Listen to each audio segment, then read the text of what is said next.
So welcome everyone. So it's great to see so many people here interested in what we've got to talk about today. So many of you will be using LoRaWAN devices in your day-to-day life now. It seems to have taken the industry by storm. It seems to be that trusted wireless connection that we've been longing for a long time. That I know there've been many versions of wireless sensing out there in the past, and everyone's had their own opinions on it. But generally, the standard opinion on LoRaWAN is that it is great and it's viable, it's doing its job.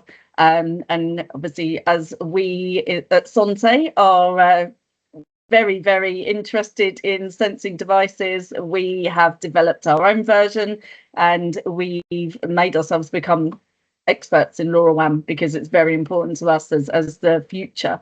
So we've got Stan here today. He's going to talk a bit about LoRaWAN, about our devices, about other devices, how it can, some projects references, so how it can improve and support what we're doing at the moment. Even the journey to net zero, it's going to make that easier because you can add sensing devices and devices around a building far easier than you could if you had to wire them in. So I'll hand you over to Stan and then he'll take it from here. And yeah, definitely, if you've got any questions, then raise your hand or type them in the chat and we'll respond.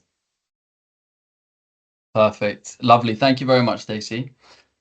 Let me just wait for this to kick in. Perfect. Can you see that okay, guys? Yeah. I'll assume you can see that okay. So let's get into it. Firstly, thank you so much for taking the time out of your Friday afternoon to be here and your lunch. I really appreciate it. I see a lot of friendly names here, so thank you for coming along. And today is really about getting to know LoRaWAN as a technology, outlining how it works and really diving into how it can help you guys as system installers and really help the end clients and make that sort of impact, that cost benefit and the sustainability benefit as well. So I'm conscious we only have about 40 minutes to get through the presentation, and then I want to sort of open the board up for an open discussion and get your thoughts and opinions firstly on the presentation, and also what your guys' opinions are of LoRaWAN, what you've seen it do so far, and are you as confident as me with it being a future-proof technology for the building management system industry. So hopefully you guys take a bit away from today and feel at home with me, just relax, not too much, and we'll have our open discussion at the end, so feel free to fire any experiences at me then. So first of all, we have identity. So just very quickly going to run through Sontay. So as many of you know, Sontay are a quality growing supplier of peripheral devices for building management systems. We've been leading the way in the sensing solutions in the UK for the past 50 years, and we're now a global company spanning over 100 countries. So I'm Stan Thomas, the UK Sales Manager. You're meeting the manufacturer today. You're really meeting me and Sontay. I'm the UK Sales Manager. I've only been in the business for about a year and a half. Previously, was a bar manager and taken this opportunity with both hands and really fallen in love with the industry. So I'm excited to share Sontay's LoRaWAN story with you today. And myself and Phil travel all over the UK. So if you really want to meet the manufacturer, just say the word. And I come accompanied with some of the UK South's finest chocolate brownies. Not quite as consistent as Sontay's premium sensing, but a bit of molten in the centre never hurt anyone. So let's get into it. So first of all, products. I'm sure many of you know this, so I'm going to run through this very briefly as I'm conscious we're looking at LoRaWAN technology today. So you've got air velocity, airflow, liquid switches, liquid level switches. You've got air quality, so you've got CO2, PM, carbon monoxide, duct smoke sensors, gas detection, you name it. And a range of controllers for fan speed and electric heater batteries. You've also got input-output modules, light level and occupancy, energy analyzers, and power monitoring. Also got air and liquid DP sensors and switches. We've got smart devices ranging from BACnet and Modbus smart sensing, with the widest range of options available to customize these, to our LoRaWAN devices that I'll be running through today. So you've also got temperature and humidity there as well. And finally, valves and actuators, water detection, and condensation sensors. Very briefly, before I get into the LoRaWAN, these are the new sensor just released and produced. So you've got a car park carbon monoxide sensor and a fan speed relay module. If you want more information on these, please don't hesitate to reach out.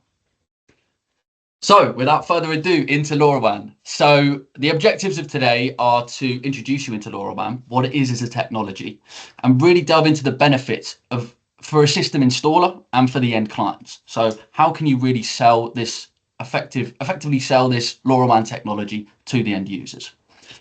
I'm going to run through Sontay's Sora wireless sensing range and the new products we've just released. And then I want to have a bit of an open discussion and get your thoughts and feelings. Obviously, fire any questions at me as well.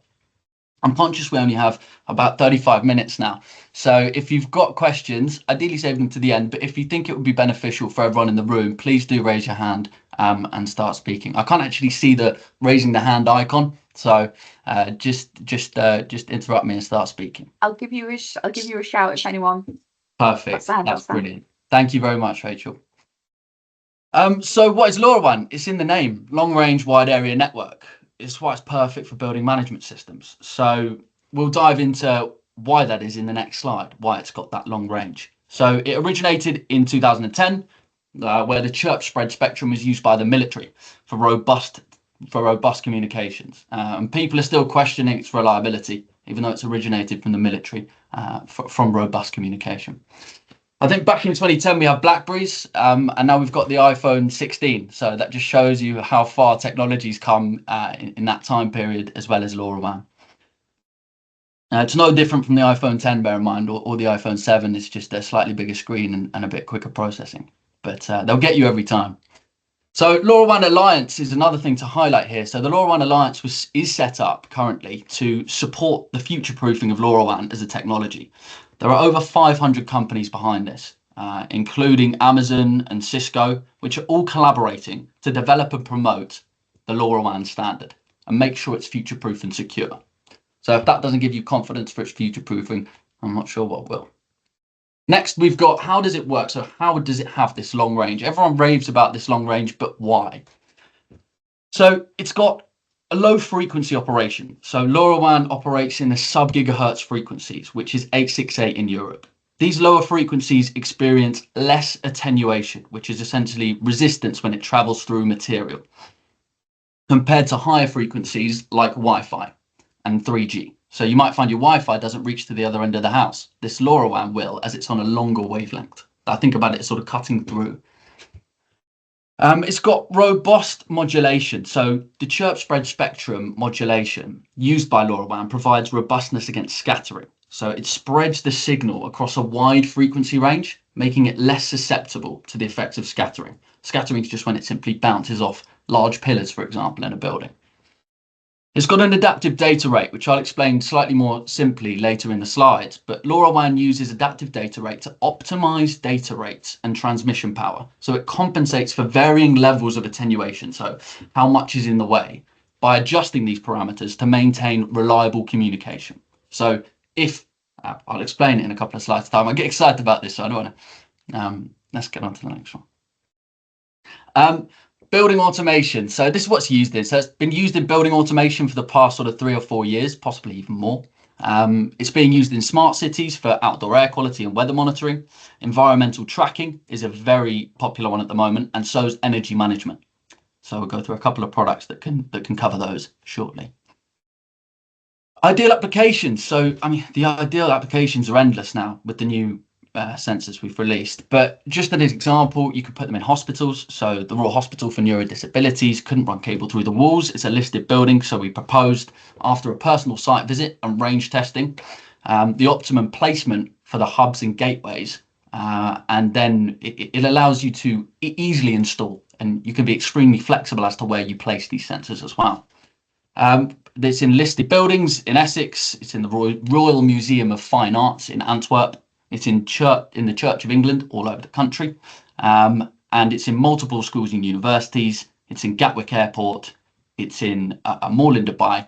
The list goes on. The point is here, it's proven already, and the ideal applications are endless. So it gives you as a system installer or an end user, if you think the individual application will either save you money, future-proof the building, or increase the optimization of the HVAC enough to warrant installing it, it's a no-brainer. So I'm not saying this is for all applications. It's not going to replace wired sensing, but if you think it's worth it and it's got that return on investment, it's a no-brainer.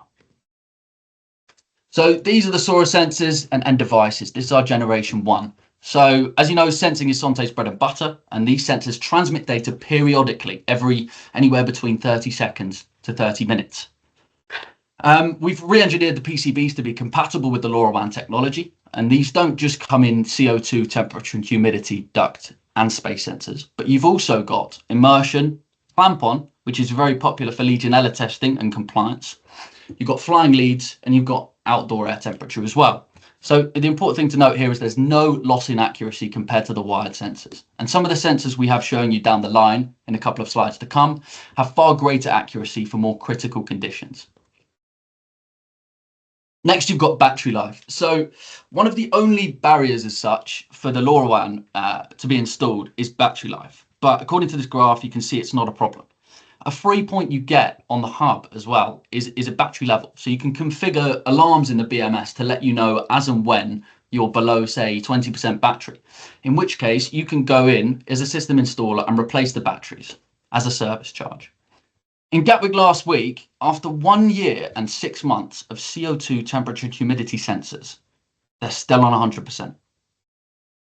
So we've actually been very honest, a bit too honest with the battery life in this case. As you can see, it's 2 years and 1 month for 15 minutes.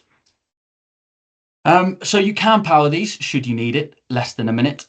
The reason it's got such a long battery life is because it uses asynchronous communication. This very simply means that when it's not sending a signal, it's asleep, dormant. So every 10 minutes, it will wake up, read the temperature and send it to the gateway. It would then go into the BMS and the BMS could do with that information what it will.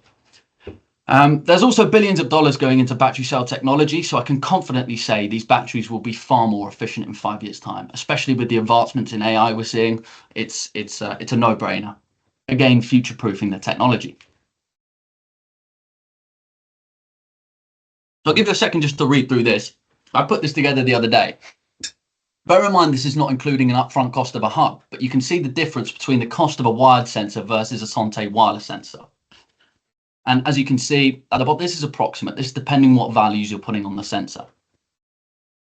I'll give you a second just to flick through that. And we say sort of anywhere above 8 sensors, you'll start getting not a return on your investment, but a cost saving because of the labor, depending on how long the wiring is, how complex is the wiring, how annoying is the wiring for your engineers to go and fit. So we're really thinking about the engineers in this case as well. It's so simple for them to go into a site and add on the sensors and install them. So more about the Sora gateway. So it's a compact IoT gateway. It serves as a bridge between the end devices, so the sensors, and the network server, the BMS. It works in a star topology. So it's not branch communication. It's a star topology back to the bridge. The key thing with this is it produces easily readable data for the BMS in BACnet IP points, which allows the BMS to take appropriate action based on the results of the variables. So it speaks Modbus, BACnet, and MQTT. So it would take the LoRaWAN. I think of it as almost like Google Translate. So I take LoRaWAN as a language, translate that into either Modbus, BACnet, or MQTT. It just allows it to be bridged with any legacy systems. So any retrofit, it won't be a problem. You've also got cloud connectivity as well. So if you don't have a BMS installed, you can actually use the GSM chip to transmit all the data via 3 and 4G out of the building and into a third-party software like Amazon Web Services. You can then process it and set up the graphics yourself. This cloud connectivity upgrade does come at the cost yearly, but the extras it's got are pretty phenomenal now. They've put a couple of new upgrades in the last couple of weeks, so definitely get in touch if you want to learn a little bit more about that. It uses open source software. So this is a common misconception in the industry, is that Sontay is not open source. There's over 500 decoded devices you can add. In which case you're welcome to use whichever sensors you want. We can recommend the sensors. Obviously they won't come under the no quibble 5-year warranty and our documents vouching for the accuracy and quality of the devices, but you are able to add a device if we don't have that in our books already. If there's something you'd like us to add and supply, please do get in touch and we'll see what we can do for you. And as Sontay will support you through the setup of this hub, we've done it multiple times and we're on the phone 9 to 5 every day.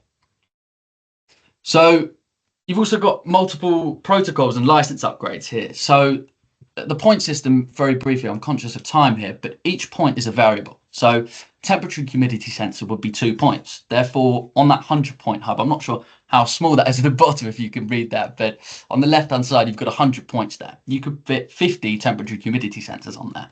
Bearing in mind, you already get the battery percentage as a 3 point and the received signal strength of the sensor as a 3 point. If you upgrade the hub over the air, so we can do that from the Sontay HQ, you can actually upgrade that to a 500-point hub there. It says 250, apologies. It's now a 500-point hub, and that will allow you to input BACnet, Modbus, MBus, LON, LPB, KNX, and Dematic into the hub, and you could then pull out BACnet IP, Modbus TCP, and MQTT. It's great at what it does. It future-proofs for long-term usability and relevance. Next, you've got hub aerial extension. So this is just in case it's in a panel or in a basement. You can add I recommend a 2 or 5 meter. As soon as you go above that, you actually get more attenuation through the cable. So you start losing more signal than you'd gain. But this is just so you can wire it outside of a basement or a panel. So you stop that initial attenuation of the building. Next, you've got the antenna. So say you're in a building and it's 100 meters either side of the hub and you're only just getting that reading on the very edge. You can install an antenna which will allow for 8% more coverage. And this screws directly onto the aerial antenna or the hub. LoRaWAN security, I don't want to go into this too much, again, conscious of time. If you want to get in touch about security of the hub and security of the technology in general, I'm more than happy to talk through it with you. The key things to point out here is in multiple Ministry of Defence bases, you'll come up against IT departments all the time when you're trying to install it. But do not worry, we'll help you take care of this. And we've never had to forfeit an install due to this. Uses SLLTLS encryption, end-to-end, device to hub. It uses 128 AES encrypted technology. Could go on for hours with all these complex terms, but you guys aren't here for that, really. So get in touch if you want to know any more. So this is just about the adaptive data rate that we were talking about earlier. So you'll see there's that orange line there. That's the sort of length of time that the transmission is pulsing for. So I almost like to think of it, it's shouting louder. And on the bottom there, you've got numbers ranging from 7 to 12. 7 is the least amount of energy. This is when, say I set up a sensor and it's only 100 meters away from the hub. It will read it and realize it's close. So it only needs to use a small amount of energy per pulse. So I like to think of it as it's almost whispering the temperature like that. But say 4 trucks pull up in between the sensor, or you chuck it 200 meters down the road, it might sense that it's too far away. So it's not going to get that reliable signal. In which case it starts shouting a little bit louder and a little bit longer as well. So it's more, the device can hear it easier. And basically you get a reliable signal every time, depending on how far away you're putting it and the building material involved. Receive signal strength explained. So this is just what it's measured in. You've got grams, millimeters, miles, kilometers. LoRaWAN is measured in receive signal strength, dBm. This is my personal opinion. Everyone's going to have their subjective views on this. I would say, personally, I don't go above minus 110 dBm when I'm testing a site. This is just because when I find it goes to minus 115 to minus 125, you still get the signal, but it's using more of that longer, louder adaptive data rate, which is draining your battery. So it's not going to live up to your battery expectations. You'll still be able to measure it, and it's not a problem because you can replace it when it gets low, but it's just something to bear in mind. So, case study. There's plenty more of these as well, so do get in touch if you want to hear more about other case studies. We've got Gatwick Airport. It's got 40 million people and passengers travelling through there every year. I'm sure almost everyone in this room at some point has been near and around Gatwick. So it monitors temperature. So why did they need it, I suppose, is what we want to get into. They needed it because they couldn't have any downtime. They couldn't close the check-in zones because it's going to be costly for the airport. It's going to be costly for the airlines. No airline wants their check-in to be closed down because they want sensors installed. So what they could do is actually at 4 a.m. in the morning, when the airport's extremely quiet, they could pop up on a ladder and install the sensor simply by screwing the back plates on. At the moment, it's slowly being rolled out, but we've installed 6 hubs, 60 temperature, relative humidity, and CO2 sensors. 20 clamp-on sensors for water temperature, and you've got Modbus bridge and a voltage current sensor, which I'm going to go into a little bit more detail in a second.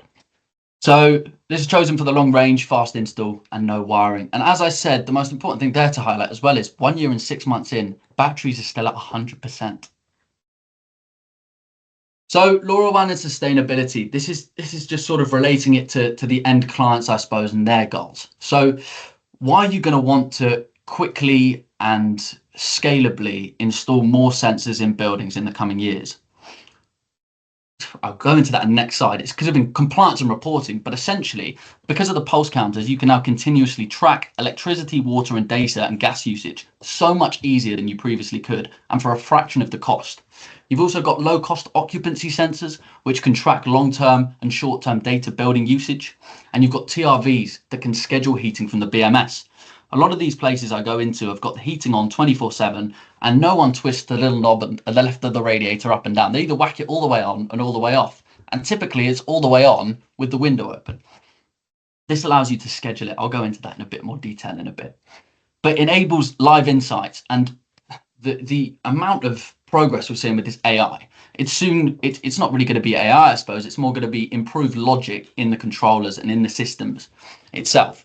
And the only way you can have a effective system that's processing logic at the speed of light and making the most effective decisions is by having the best sensors available from Sontay, and these are going to be accurate, and you're going to be able to put as many as you want. If in 5 years' time you want to put some leak detection for predictive maintenance in the basement, you can do that. It's not a problem. If you want to put more temperature sensors in rooms that you couldn't see the temperature previously before, or the humidity or the CO2, you can do that, no problem.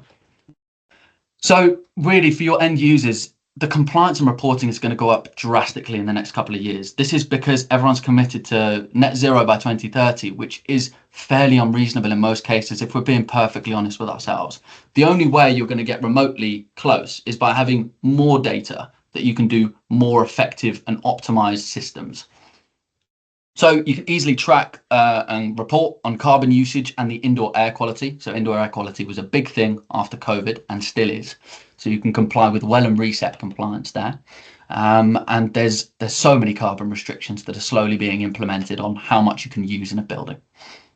LoRaWAN enabled data. So we've already spoken about that. But the really thing is here is you've got hard manageable data, and you can help your customers with sustainability goals, carbon reduction targets, as well as reducing the cost of install. It's a no-brainer. So key takeaways for you guys for LoRaWAN from this is the integration and compatibility with existing systems. It's completely interoperable. So it cuts installation time and costs. For system installers, it's a no-brainer. And we've helped so many system installers become far more profitable on very specific cases. And get in touch if you want to know more about that. It's easy to optimize and improve the HVAC and efficiencies. It's scalable. If in 5 years' time you want to have more sensors, you can. And you can help your clients achieve a faster return on investment. And the most important point on here is it's proven. It's got success stories. People are using it. There's hard data to back up the claims. So questions to ask yourself. You guys can probably read through this. I'm going to read them out just in case you're sitting back and relaxed so much, hands behind your head, eyes closed, just listening. How much of your install time is still spent running cables in awkward finished environments? What if you could shave a full day off your install time without compromising the spec? A day or more. How do you meet rising IAQ and compliance demands without making the M&E package too expensive? When was the last time you revisited your sensor supply list? How often do you get asked just to monitor one extra thing after the job is done? In retrofit projects, where are you losing margin? Access issues, downtime, or labour? What's your plan for monitoring buildings where there's no BMS in place yet? As we spoke about earlier, there's that cloud-based solution. What if your sensor solution helped you win the job and reduce the snags? Just let you dwell on those for a second, one second. So next, we're diving into Sontay's new LoRaWAN products. So what have we got for you? First of all, previously we've spoken through temperature, humidity, and CO2 sensing. Now in the space, you've got light level, VOCs, barometric pressure, and occupancy. Battery life here goes up to 3 years, and you've got two 3.6 lithium batteries in there. You can power these should you need to. We've also got another one that can measure the level of sound should you be interested. Next, you've got total indoor air quality and vape sensing. So you can measure temperature, humidity, CO2, VOCs, particulate matter. So you can do PM1, PM2.5, PM4, PM10. If you want to get the ultra-fine particle version, you can also get 0.1, 0.3, and 0.5. Measure barometric pressure with that. You can also measure sound levels. Quite an interesting thing about this as well is you can add 1 or 2 sensors. If you were to add 2 sensors, you have to add ozone as an extra gas sensing. But in there, I mean, it's so small, but you've got nitrogen dioxide, sulfur dioxide, hydrogen sulfide, formaldehyde, carbon monoxide, chlorine, hydrogen, hydrogen chloride, hydrogen cyanide, hydrogen fluoride, ammonia. So, I mean, the list is endless of gases you could add onto that. The particulate matter sensing method is laser-based light scattering particle sensing, so top range. The accuracy on this is absolutely ridiculous. The CO2 optical sensing is non-dispersive infrared NDIR, plus or minus 3%. And the temperature is ridiculous.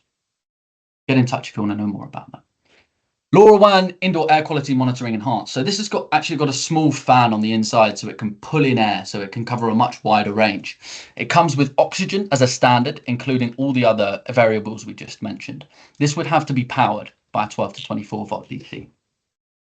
This is for data logging and continuous monitoring, which is essential for well certification documentation. So really to helping your clients comply with that. Next one we've got is total outdoor air quality. So it's ideal for car parks, outside a building. We've seen it used a lot before where a customer's measuring the indoor air quality, but hasn't thought to measure just outside the window. So if you open the windows, and you compare this with the open-close window door sensing, we'll cover shortly. But if your windows are open and you've got awful air quality outside, say you're in London on a busy street, and you think you've got perfect indoor air quality, then as soon as you get poor outdoor air quality, you can shut the windows and get some fresh air in the system, or not fresh air in the system, as the case may be. It also spits out an air quality index based on nitrogen dioxide and ozone as well. And believe it or not, you can actually solar power this thing. So you don't even need to wire it in. You don't need to have batteries, although you could do both of those things. You can also put a solar panel on it. Fan coil thermostat. So this controls 2 and 4 pipe fan coil units. Controls valve actuators and fan speed, mode, heating and cooling. So you can get the room temperature, you can get set point temperature, you can get operational mode, fan speed, valve status, and the device health and battery life. This is ideal. We're seeing this being used a lot in hotels as retrofit projects. Comes off it's the same power supply as the fan coil unit, which makes it a lot easier as well. This isn't battery powered. Next, you've got wireless thermostats for LoRaWAN. This is being paired a lot with the TRVs as well, which are the smart radiator thermostats that I'll go into in a second. But this will send a target temperature. You've also got it solar paneled, so you don't need to power it. You don't need to connect it to anything. It's extremely easy to install. You've also got occupancy, humidity, temperature, and light level monitoring as well. Next, you've got Modbus Bridge. So this connects 32 slave devices supporting up to 60 registers.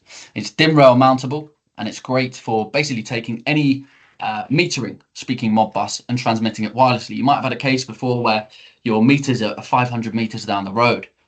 Because there's no attenuation in between that, you could pop a Modbus Bridge on. You do have to power this, bear in mind, but you'd have power there anyway. And you could take that signal and transmit it straight into the building without having to wire all that way. Input the cable. You've got a pulse counter as well for gas, water, and electricity. So S0 pulse inputs compatible with S0 outputs from electricity, gas, water, heat meters. And that's all battery as well. Next, we've got gauge pressure. I'm not going to go too into detail on these. It's very self-explanatory, these next couple, as to what they are and how they function. Very similar to a wired version, but it's just wireless. So you're going to monitor liquid and gas systems. It's also, it's got a anti-corrosive head. So you can put this in corrosive substances as well, should you need to. Next, you've got differential pressure. So it's exactly the same as wired, but it's wireless. And next, we've got a voltage current sensor. Now, I get a bit excited about this. So you could basically make any wired sensor sing and dance with LoRaWAN technology by taking a 0 to 10 or 4 to 20 milliamp signal, and that will then convert it into LoRaWAN and transmit it wirelessly. So an absolutely perfect case study for this is Gatwick Airport. They put an ultrasonic flow meter and put it on a chilled water main. It was a 4 to 20 milliamp output. They popped this voltage current sensor on, converted it into LoRaWAN, and because they had that existing infrastructure and they have hubs all over the airport now, so they have that luxury of just being able to add a sensor wherever they want, just to get that bit more visibility, as we were talking about. So this saved them a hell of a lot of money wiring all the way back to the BMS. Easy retrofit, and there you go, Bob's your uncle. Now, next, you've got water leak detection. Exactly the same as wired, but it's wireless. Leak detection can be a pain to wire in, but here you can literally pop it on. It's got 2 batteries in it, and the battery life is going to last for over 10 years. It goes from 1 to 10 meters, by the way. Open close window door sensors. So these can be installed on windows and doors and connect back to the BMS. For example, if the window's open, you turn the radiators off in a room, or you'd stop the air handling unit from cooling the room down. It's just a way of making your BMS more efficient, because there's no other way of telling your building management system that the window's open other than doing it manually at the moment. Next, we've got the smart radiator thermostat. That's a brilliant piece of kit. It can monitor the temperature and humidity of a room. You can have local control, or you can also disable local control, and you can schedule on and off times and exactly what temperature you want that radiator to run at any point in the day. On the BMS, we've seen it in hospitals before, as I mentioned. You go into university, schools, and it's running 24/7. You can pop these radiator valves on and save between 20 and 30% of the client's energy. With that comes the sustainability aspect, so you're slashing their carbon and you're cutting their costs. 30% of energy costs, considering how much energy costs have risen in the last 2-3 years for very little reason, can we say? But it's going to save you a hell of a lot of money. What else has it got? It's got open window detection. So if it senses a drastic drop in temperature, it will shut off the radiator, assuming that a door's been opened or a window's been opened, saving you further. It's now also got a new rugged backplate for high traffic environments, which has been tested profusely against competitors to now withstand great force. So we're seeing in schools before, or potentially a hospital if it's next to a trolley aisle, but it's got a reinforced backplate now. So if you want to learn more about that, do get in touch. Absolutely flying off the shelf for universities, schools and hospitals. If you can get me a meeting with the estates department, I'll do the rest. So you've got a quick case study here. So a smart heating in a Scottish care home. So there's 30 contained care home apartments in northern Scotland, and they were looking for improved resident comfort. So you go in and these poor people in the care home are boiling. You've got, I don't know if anyone's been in one, but you've got these radiators running at 24 hours a day. And the windows can only open so much. So helping to regulate the temperature is a massive plus for them. Operational efficiency as well as sustainability. So we avoided major disruption. So you didn't need to go in, and obviously in a care home you can't go in and just tell people they need to be out of a certain room at a certain time. It just doesn't work. So this is avoided minimal disruption. And we also had window door sensors as well to reduce the heating, because before we noticed all the windows were open. So in this case, you can now section off a specific room, work out if the window's open, and then turn off the radiator. So we've got, I'm conscious I'm almost at my 35-minute point, so I'm going to cut through the next couple fairly quickly. LoRaWAN 16 amp switch and power meter. So there's a dry switch and there's also this switch and power meter. This allows you to schedule on off of specific devices. This can connect to pumps, fans, heaters, and transmits data such as the power consumption and the energy usage to the BMS. And this can also help with overheating. So obviously, to meet the manufacturer, it'd be rude if I didn't say why Sontay. So Sontay's solution integrates effortlessly with all existing building management systems. We have a solution for practically any case.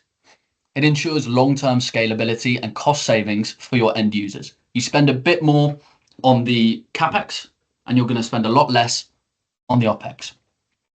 So no vendor lock-in, contrary to popular belief, no brand lock-in. You can adapt and evolve as you need change. The most important one here, I'd say, is dedicated technical support. We've got proactive, on-the-ground support from people who literally built the solution. Clear documentation and UK-based support teams ensure minimal downtime. And we'll stick with you from the first inquiry all the way to end of life. Premium sensor ecosystem. The sensors that we've selected are the best on the market. They have the lowest return rates, and can I say none have been returned so far. They've got the highest accuracy, reliability, and LoRaWAN performance. You've got personalized support from people like myself and Phil Berry. I'm very happy to write a proposal for a specific case study or a site you're looking at doing. What is the best solution? More than happy to help you. Proven success stories across all sectors. So it's been proven. People like it and it works. So now I've got a review and discussion. So we've covered the introduction into LoRaWAN, what it is and why it matters to you. We've got the key benefits. So it saves time, reduces costs, and future-proofs building automation. We've also looked at Sontay's Sora wireless sensing range. So now I'm just going to, I'll pop onto the next slide maybe, and we're just going to have an open discussion. So I'd be keen just to get your thoughts really on LoRaWAN technology, your insights, where you think it's going to go. Yeah, really. What do you think of any recommendations? I'll open the mics up to anyone who's got any thoughts on that.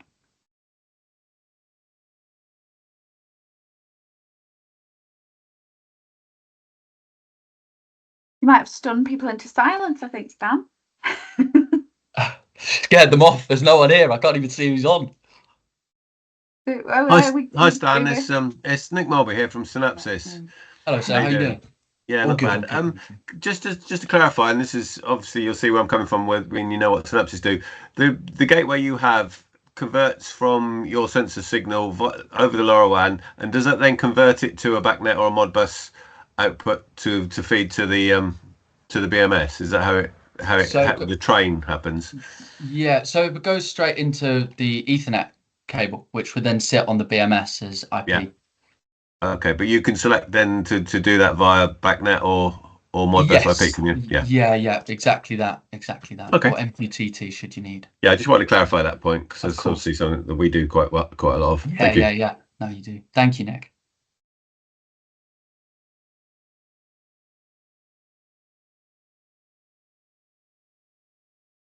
Anyone got anything else?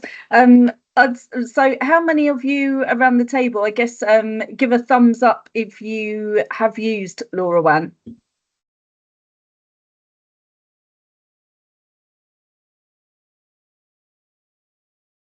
Yeah, we've got quite a few there, maybe like 4 or 5, I think. So about a third of the people today.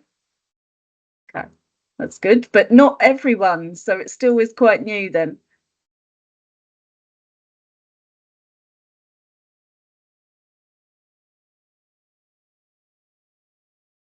Okay.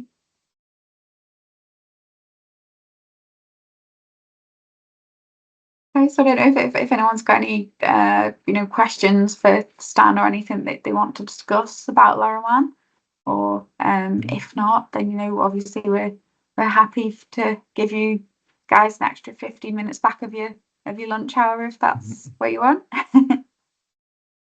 Oh, here we go, Stan. There's a question for you in the chat. Oh, really? What have we got? So the question is, I'm trying for IoT devices. Is there any app you could suggest? For IoT devices, an app, is that with relation to LoRaWAN or just IoT in general? A LoRaWAN app. There is an mClimate app, but that would be very vendor specific for mClimate, and you'd have to pay per device. That's a possible opportunity. But with regards to a device that incorporates all LoRaWAN devices, I couldn't recommend one, but I'd say there's an open market for someone to develop that, some sort of open source app. I think that would be extremely useful if it's possible. future idea then for someone. Yeah. I mean, if you can make it work and get the devices on there, it'd be insane. But yeah, thank you everyone very much for coming, and really appreciate your time. And if you've got any further questions, do reach out, obviously on LinkedIn if you need to get hold of me, or my number's at the front of the slide as well. So